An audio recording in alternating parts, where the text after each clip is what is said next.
৩৯৮ জন যাত্রী নিয়ে মধ্যরাতে ঢাকা ছাড়ল প্রথম হজ ফ্লাইট। সর্বোচ্চ মনিটরের আশ্বাস ধর্ম উপদেষ্টার।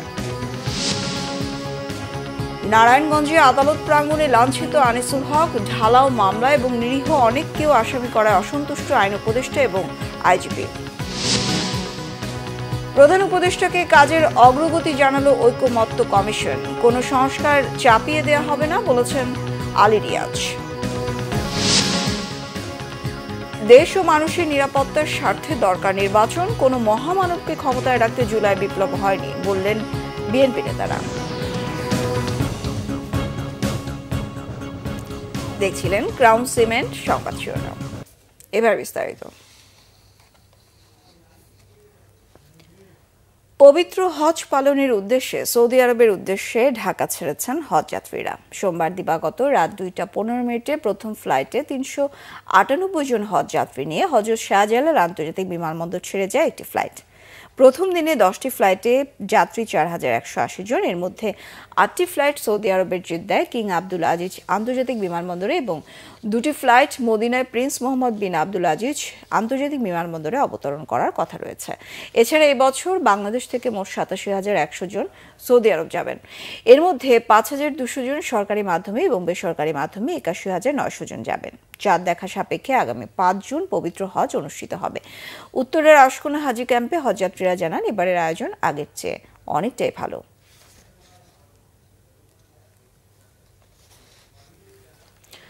এর আগে সর্বোচ্চ মনিটরিং টিম দিয়ে হজযাত্রীদের দেখভালের আশ্বাস দিয়েছেন ধর্ম উপদেষ্টা ডক্টর আ.ফ.ম. খালিদ হোসেন। আগামীতে জাহাজে হজযাত্রী পাঠাতে কাজ করার কথাও জানান তিনি। সোমবার সন্ধ্যায় রাজধানীর আশকোনা হজ ক্যাম্পে আনুষ্ঠানিকভাবে 2025 সালের হজ ফ্লাইটের উদ্বোধন শেষে তিনি এসব কথা বলেন। এ সময় ধর্ম উপদেষ্টা জানান, আগামীতে হজ ব্যবস্থাপনায় আরও ইতিবাচক পরিবর্তন আসবে। এদিকে হজযাত্রীদের সেবা সহজ করতে মোবাইল অ্যাপ লাব্বাইক উদ্বোধন করেন প্রধান উপদেষ্টা ডক্টর মোহাম্মদ ইউনূস। হজযাত্রীরা যেন নির্বিঘ্নে হজ পালন করতে পারেন সেজন্য এই অ্যাপ বিরাট ভূমিকা রাখবে বলে আশা প্রকাশ করেন তিনি। বৈষম্য বিরোধী ছাত্র জনতার আন্দোলন চলাকালে নারায়ণগঞ্জের সিদ্ধিরগঞ্জের মাদ্রাসা ছাত্র হত্যা মামলায় সাবেক আইনমন্ত্রী আনিসুল হকের 4 দিনের রিমান্ড মঞ্জুর করেছে আদালত। আদালত প্রাঙ্গণে ক্ষুব্ধ আইনজীবীদের হাতে লাঞ্ছনার শিকার হন সাবেক আইনমন্ত্রী। সোমবার বিকেলে সিনিয়র জুডিশিয়াল ম্যাজিস্ট্রেট মাইনুদ্দিন কাদেরের আদালতে তাকে হাজির করে 7 দিনের রিমান্ড আবেদন করে তদন্তকারী সংস্থা সিআইডি। শুনানি শেষে আদালত আনিসুল হকের 4 দিনের রিমান্ড মঞ্জুর করেন। এর আগে সকালে কড়া নিরাপত্তায় তাকে ঢাকা কেন্দ্রীয় কারাগার থেকে নারায়ণগঞ্জের আদালতে আনা হয়। শুনানি শেষে আদালত থেকে বের হওয়ার সময় আইনজীবীদের একাংশ আনিসুল হকের উপর চড়া হন। এ সময় পুলিশের নিরাপত্তায় তাকে কারাগারে নিয়ে যাওয়া হয়। পুলিশ জানায়, 5 আগস্ট সিদ্ধিরগঞ্জের শিমরাইল এলাকায় ঢাকা চট্টগ্রাম মহাসড়কে গুলিবিদ্ধ হয়ে নিহত হন 19 বছর বয়সী হাফেজ সোলাইমান। এ ঘটনায় 22 আগস্ট সিদ্ধিরগঞ্জ থানায় সাবেক প্রধানমন্ত্রী শেখ হাসিনাকে প্রধান আসামি করে মামলা করেন নিহতের ভগ্নিপতি শামীম কবির। মামলায় ওবায়দুল কাদের, আসাদুজ্জামান খান কামাল, দীপু মনি, আনিসুল হক ও জুনায়েদ আহমেদ পলককেও আসামি করা হয়েছে। আইন উপদেষ্টা ডক্টর আসিফ নজরুল বলেছেন, ঢালাও হত্যা মামলায় ক্ষুব্ধ সরকার। জাতীয় আইনগত সহায়তা দিবসের অনুষ্ঠান শেষে সাংবাদিকদের প্রশ্নের জবাবে তিনি এমন মন্তব্য করেন। জানান, কিছু কিছু বিরোধে লিগ্যাল এইডের মাধ্যমে নিষ্পত্তি ছাড়া আদালতে মামলা করা যাবে না, এমন আইন করতে যাচ্ছে সরকার। তাতে আদালতে মামলার চাপ 40% কমে আসবে বলে আশা তার। এখানে অনেক হয়রানিমূলক মামলা হচ্ছে, বিদ্বেষমূলক মামলা হচ্ছে, অন্যের জায়গা, জমি দখল, ব্যবসা দখল করার জন্য মামলা হচ্ছে। এগুলো অত্যন্ত আনফরচুনেট, অত্যন্ত পরিতাপের বিষয়। তা আমরা যখন মামলা করে ফেলার পর আমরা পুলিশ প্রশাসনের মাধ্যমে, আদালত প্রশাসনের মাধ্যমে আমরা বিভিন্ন ধরনের প্রতিকার দেওয়ার চেষ্টা করছি। এখন আপনার যখন এত বেশি লোককে আপনার আসামি করা হয়, এত মামলা করা হয়, আমাদের জন্য কাজটা ডিফিকাল্ট হয়ে যায়। কিন্তু আমরা কিন্তু মামলা করতে কাউকে বাধা দিতে পারি না। কিন্তু মামলা হওয়ার পর আপনারা খেয়াল করে দেখেছেন, স্বরাষ্ট্র মন্ত্রণালয় থেকে বারবার বলা হয়েছে যে অভিযোগের কোনো বস্তুনিষ্ঠতা পাওয়া না গেলে কাউকে যেন গ্রেফতার না করা হয়। ইরেশ জাকেরের নাম বলেছেন, এরকম ছাড়াও আরো অনেক ক্ষেত্রে কিছু কিছু মামলা হয়েছে যেগুলি আসলে আপনাদের কাছে আমরা একটা অনুরোধ করব, এই মামলাগুলো যারা করে আপনারা একটু তাদের কাইন্ডলি খুঁজে বের করেন না, খুঁজে বের করে তুই মামলাটা সম্পর্কে জিজ্ঞেস করেন, তাদের উন্মোচন করেন। তারা যেই হীন উদ্দেশ্যে বা তারা যদি কোনো হীন উদ্দেশ্যে, শত্রুতামূলক উদ্দেশ্যে অন্যের ব্যবসা, জায়গা জমি দখলের উদ্দেশ্যে বা চাঁদার উদ্দেশ্যে যদি তারা এই ধরনের মামলাগুলো করে থাকেন, আপনাদের কাছে আমাদের অনুরোধ, আপনারা তাদের ভূমিকাও এক্সপোজ করেন। নিরীহ লোককে মামলা দিয়ে হয়রানি করা যাবে না, এই জন্য 5 আগস্ট পরবর্তী সময়ে করা মামলাগুলো যথাযথভাবে তদন্ত করতে হবে বলেছেন পুলিশের মহাপরিদর্শক বাহারুল আলম। পুলিশের প্রতি মানুষের আস্থা না ফেরার কারণেই মবের মতো ঘটনা ঘটছে বলে মনে করেন আইজিপি। Report SM ফয়েজের। আমার পুলিশ আমার দেশ, বৈষম্যহীন বাংলাদেশ, এই স্লোগানকে সামনে রেখে মঙ্গলবার থেকে শুরু হচ্ছে 3 দিনব্যাপী পুলিশ সপ্তাহ। ফরেন সার্ভিস একাডেমিতে সংবাদ সম্মেলনে পুলিশ সপ্তাহের বিস্তারিত তুলে ধরা হয়। পুলিশের মহাপরিদর্শক বলেন, 5 আগস্টের পর একটি মহল হয়রানির উদ্দেশ্যে মূল আসামিদের সঙ্গে অসংখ্য নিরীহ মানুষকে মামলার আসামি করছে। অনেকে ওই অসৎ উদ্দেশ্যে মানুষের কাছ থেকে অর্থ আদায়ের জন্য, হ্যারাস করার জন্য, ভয় দেখানোর জন্য অপরাধটা হয়তো করেছেন 5 জন কি 10 জন, ওখানে আরও 300 লোকের নাম দিয়ে মামলা দায়ের হচ্ছে এবং গতকালও একটা হয়েছে। তদন্তে শুধুমাত্র যার বিরুদ্ধে দায় ভাগ পাওয়া যাবে তার বেলাতেই আমরা ওয়ারেন্ট অফ অ্যারেস্ট চাইব, তাকেই আমরা শুধু গ্রেফতারের কার্যক্রম করব, তার বেলায় নিব। মামলাটা মিথ্যা না, মামলাটা সত্যই, কিন্তু অতিরিক্ত আসামির সংখ্যা বাড়িয়ে দেওয়া, এই জায়গাটা আমরা বন্ধ করতে পারছি না। আমাদের উপরে আস্থাটা যদি পরিপূর্ণভাবে চলে আসতো হয়তোবা, তখন হয়তো তারা আর এটা নিত না। তো আমরা চেষ্টা করছি ওইটাই করার জন্য, যে so that they can rely on us, আসলে যে না, এটা তো পুলিশই করবে। পুলিশ সদস্যদের মনোবল ও জনসেবা বাড়াতে কাজ চলছে বলে জানান আইজিপি। বলেন, পলাতক পুলিশ সদস্যদের দেশে ফেরাতে চাওয়া হবে ইন্টারপোলের সহায়তা। কথা বলেন পুলিশ সংস্কার নিয়েও। আমরা খুবই আশান্বিত ছিলাম যে পুলিশ সংস্কার কমিশন যেহেতু গঠিত হয়েছে, ওনারা মানে খুব পার্টিনেন্ট, খুব ইম্পর্টেন্ট, জাতীয়ভাবে পুলিশের জন্য জনগুরুত্বপূর্ণ সম্পন্ন কিছু সুপারিশ রাখবেন এবং আমরাও আমাদের কিছু সাজেশন ওনাদের দিয়েছিলাম। এই পরামর্শ ছিল যে পুলিশের কাজের ওই স্বাতন্ত্র্যটা বজায় রাখার জন্য, যাতে করে আমাদেরকে চাপের মুখোমুখি হতে না হয় কর্তৃপক্ষের তরফ থেকে। তো এই জায়গাটায় আমরা এখনো অপেক্ষা করে আছি। দেশে যারা থাকেন তাদেরকে তো আমরা গ্রেফতারের চেষ্টা করি, আর যারা আপনি যাদের কথা বললেন যে বাইরে আছেন পলাতক, তাদের বেলায় আমাদের একটা সুবিধা আছে, আমরা ইন্টারপোলকে রিকোয়েস্ট করতে পারি। দেশে জঙ্গি নেই এমন নিশ্চয়তা কেউ দিতে পারবে না উল্লেখ করে বাহারুল আলম বলেন, যে কোনো ধরনের অপরাধ রুখতে সতর্ক রয়েছে পুলিশ। SM Foyez, Bangla Vision, Dhaka. গণ অভ্যুত্থানের সময় আশুলিয়ায় 6 জনকে হত্যার পর লাশ পোড়ানোর মামলার তদন্ত প্রতিবেদন দাখিলের জন্য 25 মে পর্যন্ত সময় দিয়েছেন আন্তর্জাতিক অপরাধ ট্রাইব্যুনাল। আশুলিয়ায় হত্যাকাণ্ডের নতুন ভিডিও ফুটেজ হাতে এসেছে বলে জানিয়েছে প্রসিকিউশন। বিচারপতি গোলাম মর্তুজা মজুমদারের নেতৃত্বাধীন ট্রাইব্যুনাল প্রসিকিউশনের আবেদনের পরিপ্রেক্ষিতে নতুন তারিখ দেন। আশুলিয়ায় 6 জনের মরদেহ পোড়ানোর মামলায় ট্রাইব্যুনাল আরেক মাস সময় দিয়েছে। এ প্রসঙ্গে প্রসিকিউটর মিজানুল ইসলাম বলেন, আশুলিয়ায় লাশ পোড়ানোর ঘটনায় নতুন ভিডিও ফুটেজ তাদের হাতে এসেছে। এছাড়া নরসিংদীর মামলায় ছাত্রলীগ নেতা রবিউল ইসলামকে গ্রেফতার দেখিয়ে কারাগারে পাঠানো হয়েছে। গণহত্যার অভিযোগে মানবতা বিরোধী অপরাধের মামলায় সকালে সাবেক IGP Chowdhury Abdullah Al Mamun, national telecommunication monitoring centre এনটিএমসির সাবেক মহাপরিচালক অবসরপ্রাপ্ত মেজর জেনারেল জিয়াউল আহসান সহ 12 পুলিশ কর্মকর্তাকে ট্রাইব্যুনালে হাজির করা হয়। তাদের বিরুদ্ধে করা মামলায় তদন্ত প্রতিবেদন দিতেও সময় দিয়েছে ট্রাইব্যুনাল। রাজনৈতিক দলগুলোর সঙ্গে চলমান আলোচনার অগ্রগতি পর্যালোচনা করেছে জাতীয় ঐকমত্য কমিশন। সোমবার রাষ্ট্রীয় অতিথি ভবন যমুনায় জাতীয় ঐকমত্য কমিশনের প্রধান ও অন্তর্বর্তীকালীন সরকারের প্রধান উপদেষ্টা অধ্যাপক ডক্টর মোহাম্মদ ইউনূসের সভাপতিত্বে বৈঠকে সংস্কার প্রক্রিয়া নিয়ে বিস্তারিত আলোচনা হয়। কমিশনের সহসভাপতি ডক্টর আলী রিয়াজ এর মধ্যেই রাজনৈতিক দলগুলোর সঙ্গে যেসব আলোচনা হয়েছে সে ব্যাপারে কমিশন প্রধানকে অবহিত করেছেন।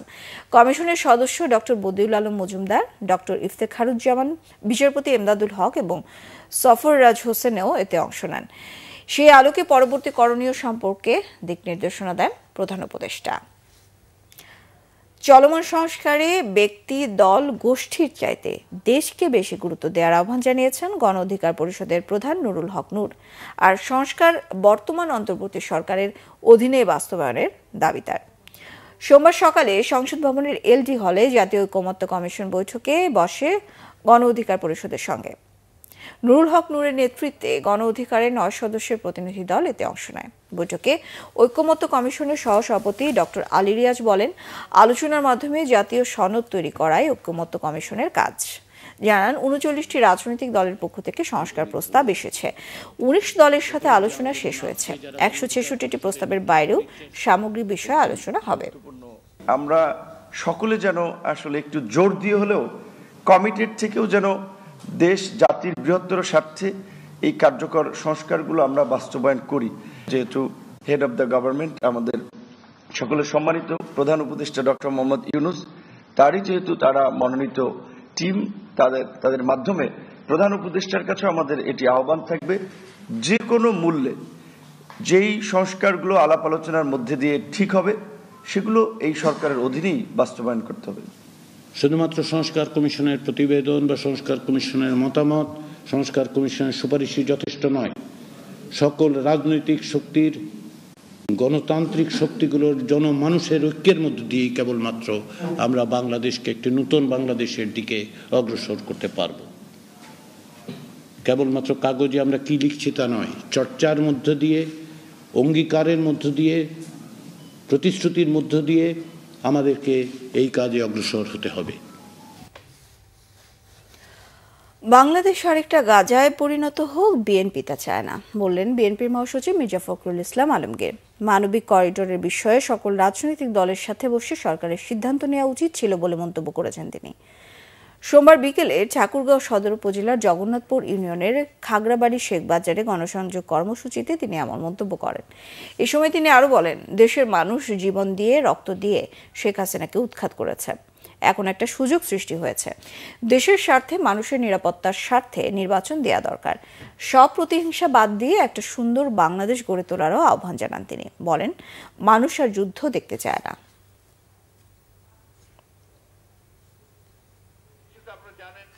আমরা আরেকটা গাজায় পরিণত হতে চাই না, আমরা আরেকটা যুদ্ধের মধ্যে জড়াতে চাই না। আমাদের এখানে এসে আরো কেউ গোলমাল করুক, সেটাও আমরা চাই না। একে তো রোহিঙ্গাকে নিয়ে আমরা বড় সমস্যায় আছি, তারপরে এই প্যাসেজ দাওয়াতে যে আবার কোনো বড় সমস্যার সৃষ্টি হয় সেগুলো আলোচনা করে ব্যবস্থা নিয়ে তারপরে এটাতে যাওয়া উচিত ছিল বলে আমরা মনে করি। কারণ নির্বাচনটা এখন মানুষের খুব বেশি দরকার, তার প্রতিনিধি নির্বাচন করা দরকার। এই কারণে আমরা বারবার করে বলতেছি যে ওটা হচ্ছে একটা আপনার কন্টিনিউয়াস প্রসেস। এই নির্বাচনটা খুব ইমিডিয়েটলি করা দরকার, দেশের স্বার্থে, দেশের নিরাপত্তার স্বার্থে, দেশের মানুষের স্বার্থে। বিএনপির স্থায়ী কমিটির সদস্য আমির খসরু মাহমুদ চৌধুরী বলেছেন, গণতন্ত্রের জন্য জনগণের ভোটাধিকার ফিরিয়ে আনার জন্যই তার দল গত 16 বছর আন্দোলন করেছে। সোমবার বিকেলে গুলশানে চেয়ারপারসনের কার্যালয়ে ন্যাপ ভাষা নিয়ে আমজনতার দল ও পিপলস পার্টির সাথে বিএনপি লিয়াজো কমিটির বৈঠক শেষে তিনি কথা বলেন। অ্যাডভোকেট আজহারুল ইসলামের নেতৃত্বে ন্যাপের 10 সদস্যের প্রতিনিধি দলের সাথে বিকেল 3টার কিছু পর বৈঠক করে বিএনপি। এরপর 4টার পরে অবসরপ্রাপ্ত কর্নেল মশিউজ্জামানের নেতৃত্বে 12 সদস্যের প্রতিনিধি দল বৈঠক করে বিএনপির সঙ্গে। 5টার কিছু পরে নাজমা আক্তারের নেতৃত্বে পিপলস পার্টির 8 সদস্যের প্রতিনিধি দল বৈঠকে বসে বিএনপির সঙ্গে। বিএনপির স্থায়ী কমিটির সদস্য ইকবাল হাসান মাহমুদ টুকু ও দলটির ভাইস চেয়ারম্যান বরকতুল্লাহ বুলু বৈঠকে উপস্থিত ছিলেন। পরে সাংবাদিকদের প্রশ্নের জবাবে আমির খসরু বলেন, রাজনৈতিক দলগুলোর সাথে বৈঠকে প্রধান উপদেষ্টা নির্বাচন নিয়ে যে প্রতিশ্রুতি বা বক্তব্য দিয়েছেন তার ব্যত্যয় হবে না বলে আশা তাদের। শেয়ার বাজারের দুরবস্থার জন্য বিগত সরকারের ব্যর্থতা, অর্থ পাচার এবং অপরিকল্পিত মার্জিন ঋণকে দায়ী করেছে পুঁজিবাজার সংস্কার টাস্ক ফোর্স। বিকেলে বিএসএসসি কার্যালয়ে সংবাদ সম্মেলনে তথ্য জানান টাস্ক ফোর্সের সদস্যরা। মার্জিন ঋণ নীতিমালা সংস্কারের প্রস্তাবে টাস্ক ফোর্সের সদস্য এএফএম নেসারউদ্দিন জানান, মার্জিন ঋণের জন্য পুঁজিবাজারে কমপক্ষে 10 লাখ টাকার বিনিয়োগ থাকতে হবে। ঋণ পেতে নিয়মিত আয়ের উৎস থাকার বাধ্যবাধকতাও জুড়ে দেন। জানান, পুঁজিবাজারে বিনিয়োগের 6 মাসের মধ্যে মার্জিন ঋণ পাওয়া যাবে না। মিউচুয়াল ফান্ড ও কোম্পানির হিসেবে মার্জিন ঋণ না দেওয়ার সুপারিশ তাদের। এক প্রশ্নের জবাবে টাস্ক ফোর্সের আরেক সদস্য অধ্যাপক আলামিন বলেন, বাজারের এখনকার পরিস্থিতির সঙ্গে টাস্ক ফোর্সের সম্পৃক্ততা নেই। সরকার ও বিএসইসির অযাচিত হস্তক্ষেপ এবং 15 বছরে অর্থ পাচারের কারণে পুঁজিবাজার দিন দিন খারাপ হয়েছে বলে জানান টাস্ক ফোর্সের সদস্যরা। মার্কিন এনজিএসও সেবাদাতা স্টারলিংকের লাইসেন্স অনুমোদন করেছেন প্রধান উপদেষ্টা প্রফেসর ডক্টর মোহাম্মদ ইউনূস। সোমবার তিনি লাইসেন্স অনুমোদন করেন। স্টারলিংক বাংলাদেশের ইন্টারনেটে নতুন সংযোজন। শ্রীলঙ্কার পরে দক্ষিণ এশিয়ার দ্বিতীয় দেশ হিসেবে বাংলাদেশে বৈশ্বিক এই স্যাটেলাইট ইন্টারনেট সেবাদাতা প্রতিষ্ঠান যাত্রা শুরু করল। এ প্রসঙ্গে ডাক, টেলিযোগাযোগ ও তথ্য প্রযুক্তি বিষয়ক দায়িত্বপ্রাপ্ত প্রধান উপদেষ্টার বিশেষ সহকারী ফয়েজ আহমেদ তৈয়ব বলেন, জুলাই গণঅভ্যুত্থানের সময় স্বৈরাচারী শেখ হাসিনা সরকারের উপর্যুপরি ইন্টারনেট বন্ধের প্রতিবাদে স্টারলিংককে বাংলাদেশে নিয়ে আসা একটা গণদাবিতে পরিণত হয়েছিল। পাশাপাশি বাংলাদেশকে বিনিয়োগ বান্ধব হিসেবে একটা বার্তা পৌঁছে দেওয়ার ইচ্ছা ছিল প্রধান উপদেষ্টার। ধানমন্ডি থানায় দায়ের করা প্রতারণা ও চাঁদাবাজির মামলায় মডেল মেঘনা আলমকে জামিন দিয়েছেন আদালত। সোমবার ঢাকার অতিরিক্ত chief metropolitan magistrate Mohammad Sanaullah এই আদেশ দেন। এর আগে গত 17 এপ্রিল ধানমন্ডি থানার এই প্রতারণার মামলায় মেঘনা আলমকে গ্রেফতার দেখানো হয়েছিল। এজাহার অনুযায়ী মেঘনা, সমীর এবং অজ্ঞাত আরও 2-3 জন একটি প্রতারক চক্রের সদস্য হিসেবে অভিযুক্ত। অভিযোগে আরও বলা হয়, তারা নারীদের দিয়ে বাংলাদেশে অবস্থানরত বিদেশি কূটনৈতিক প্রতিনিধি এবং দেশের ধনী ব্যবসায়ীদের প্রেমের ফাঁদে ফেলে সম্পর্ক স্থাপন করতেন। পরবর্তীতে অবৈধ সম্পর্কের অভিযোগে ব্ল্যাকমেইল করে বিপুল অর্থ আদায় করতেন। গত 9 এপ্রিল ডিবি পুলিশ মেঘনাকে তার বসুন্ধরা আবাসিক এলাকার বাসা থেকে আটক করে। চাঁপাইনবাবগঞ্জে নানা অনিয়মের অভিযোগ উঠেছে কমিউনিটি ক্লিনিক CHCP এর বিরুদ্ধে। স্থানীয়রা জানান, নিয়মিত রোগীদের দেওয়া হয় না কোনো চিকিৎসা সেবা। ওষুধ না দিয়ে বিভিন্ন অজুহাতে ফেরত পাঠানো হয় রোগীদের। সম্প্রতি স্বাস্থ্য বিভাগের এক অভিযানে কমিউনিটি ক্লিনিক থেকে উদ্ধার করা হয়েছে প্রায় 15 কার্টন মেয়াদোত্তীর্ণ ওষুধ। চাঁপাইনবাবগঞ্জ প্রতিনিধি SM শাখাওয়াত জামিল দোলনের তথ্যছবিতে ডেস্ক রিপোর্ট। এভাবেই ঘরে ছড়িয়ে ছিটিয়ে আছে চাঁপাইনবাবগঞ্জের একটি কমিউনিটি ক্লিনিকের ঔষধ ও চিকিৎসা সরঞ্জাম, যার সবগুলোই মেয়াদ উত্তীর্ণ। ঘর ভর্তি কার্টুনে থাকা এসব ঔষধ বের করছেন স্বাস্থ্যকর্মীরা। রোগীদের অভিযোগ, প্রয়োজনীয় সব ঔষধ থাকলেও তা না দিয়ে রোগীদের ফেরত পাঠান CHCP আকবর আলী। এছাড়াও ক্লিনিকের ঔষধ বাইরে বিক্রির অভিযোগও রয়েছে তার বিরুদ্ধে। মনে বলেছি, আপনি ওষুধ দেন না, আমি সচেতন নাগরিক একজন, আমি আপনার নামে অভিযোগ করব। উনি বলেছে, আমি বঙ্গবন্ধু সৈনিক, তুমি কোথায় অভিযোগ করবে করো। হ্যাঁ, এভাবে করে সে বলেছে, কিন্তু ওষুধ সাধারণ মানুষকে কোনো সময় দেয়নি। 2-4টা ওই ভিটামিন গেলে চাইলে একবার দেয়, কোনো সময় পায়, কোনো সময় ঘুরিয়ে দেয়, নাই ওষুধ আসেনি কহে। আচ্ছা, খোলাও পাই না কতদিন। বলি যে কেন ওষুধ নাই, সব তো নিয়ে যেছে, তো শোনা যাচ্ছে তো চুলকনির ওষুধটা দাও। তো কইছে চুলকনির ওষুধ থাকলে কি দিব না, ভাত লাহারি করে খাইয়ে নিচ্ছি। বেশিরভাগই ঘুরিয়ে পাঠাই, ওষুধ নাই কই পাঠিয়ে দেয়। এ ঘটনার তদন্ত চলমান রয়েছে বলে জানান এ কর্মকর্তা। ওখানকার যে ইউচুপ মহোদয় সদরকে আমি নির্দেশ প্রদান করেছি, আপনি ওখানে যে দেখবেন জিনিসটা উনি ওখানে যে এই অনিয়মগুলোতে দেখতে পেয়েছে। উনি একটা বোর্ড গঠন করে যেই হচ্ছে ওই ওষুধের যে প্যাকেটগুলো, যে ওষুধের কোনটা মেয়াদ আছে কোনটা মেয়াদ নেই, সেগুলো সমস্ত কিছু শর্ট আউট করেছে। সরকারি যেই সম্পদ যেন হচ্ছে নষ্ট যেন না হয়, যেন সেটা সঠিক যেন জনগণের কাছে যেন পৌঁছায়, যেন সেই ব্যবস্থা নেওয়ার জন্য আমি নির্দেশনা প্রদান করেছি আমি এটা। জেলার 154টি কমিউনিটি ক্লিনিকের প্রতিটি থেকে 22 ধরনের ঔষধ দেওয়ার কথা থাকলেও তা পান খুব কম মানুষই। অথচ এই ক্লিনিকগুলো ঠিকভাবে কাজে লাগানো গেলে আরও বেশি স্বাস্থ্যসেবা পেত তৃণমূলের মানুষ। Banglavision news desk. দখলে মরে গেছে মুন্সিগঞ্জের লৌহজংয়ের কনকসার ও নাগেরহাট খাল ভরাট করে 5 শতাধিক বসতি করার সুযোগ করে দিয়েছে আওয়ামী লীগের একটি প্রভাবশালী মহল। হাতে নিয়েছে কোটি কোটি টাকা।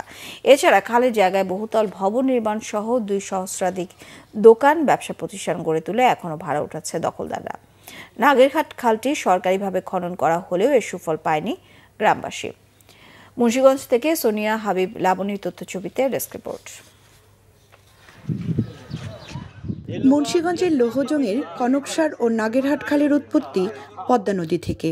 একসময় খাল দুটি দিয়ে লঞ্চ, ট্রলার সহ সব ধরনের নৌযান চলত। বিস্তীর্ণ এলাকার পানি নিষ্কাশনের জন্য খাল দুটি ছিল বেশ গুরুত্বপূর্ণ, কিন্তু এখন অস্তিত্ব খুঁজে পাওয়াই দায়। কনকসার খালটি ভরাট করা হয়েছে বিগত সরকারের আমলে। স্থানীয়দের অভিযোগ, খালের উপর বসতি স্থাপনের সুযোগ দিয়ে আওয়ামী লীগের একটি প্রভাবশালী মহল হাতিয়ে নিয়েছে কোটি কোটি টাকা। এছাড়া খালের জায়গায় নির্মাণ হয়েছে বহুতল ভবন ও ব্যবসা প্রতিষ্ঠান। এখনও এর সুবিধা নিচ্ছে দখলদাররা, থেমে বাকি জায়গায় দখলদারিও। খালের ভিতরে ভবন হয়ে গেছে, পাকা ভবন হইছে, মসজিদ হইছে, আবার দোকানপাটও হইছে, বসত বাড়িও হইছে। আমরা থাকার জন্য আমরা টাকা পয়সা দিছি, কেউ 50,000 দিছি, কেউ 20,000 দিছি, কেউ 30,000 দিছি, কেউ 1 লাখ দিছি, কেউ 60,000 দিছি, এরকম দিয়া আমরা এখানে রয়েছি। যারা বাড়ি ফেলাইছে আওয়ামী লীগ সরকারের সময়, মানে আরো 6-7 বছর আগে আমরা দিছি মানে 40,000 টাকার মতো। নাগেরহাট খালটি গত বছর সরকারিভাবে খনন করলেও এর কোনো সুফল পাচ্ছে না কৃষকরা। খালটি ভরাট করে একাধিক দোকান ও ব্যবসা প্রতিষ্ঠান নির্মাণ করছে স্থানীয় প্রভাবশালীরা। পুরো খালটি দখলদারদের কবজায়।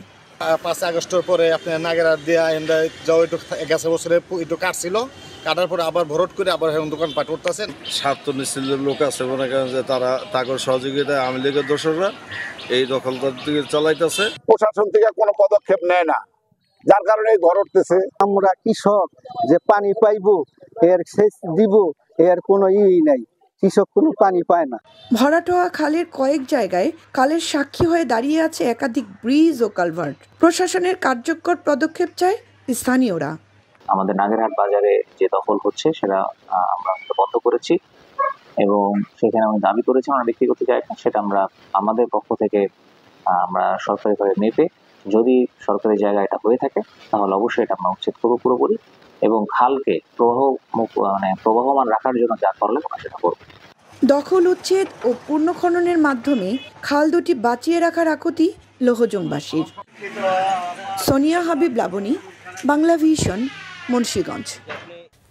সংবাদ শেষ করবো ক্রাউন সিমের শিরোনামগুলো আরো একবার জানিয়ে।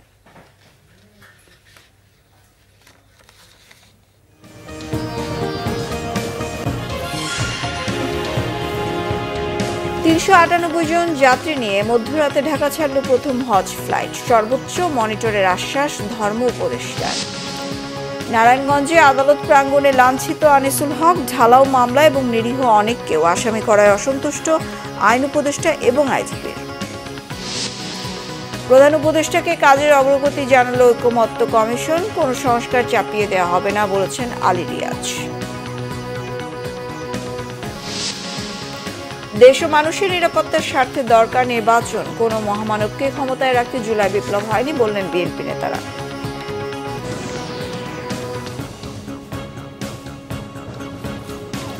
এই ছিল এখনকার মতো। পরের সংবাদ সকাল 10টায়, 9টায় রয়েছে নিউজ টপ 10, দেখার আমন্ত্রণ রইল। এছাড়া বাংলা ভিশন সংবাদ ও সংবাদ সংশ্লিষ্ট অনুষ্ঠান দেখতে ভিজিট করুন www.bbnews24.com ও facebook.com/banglavishnnews।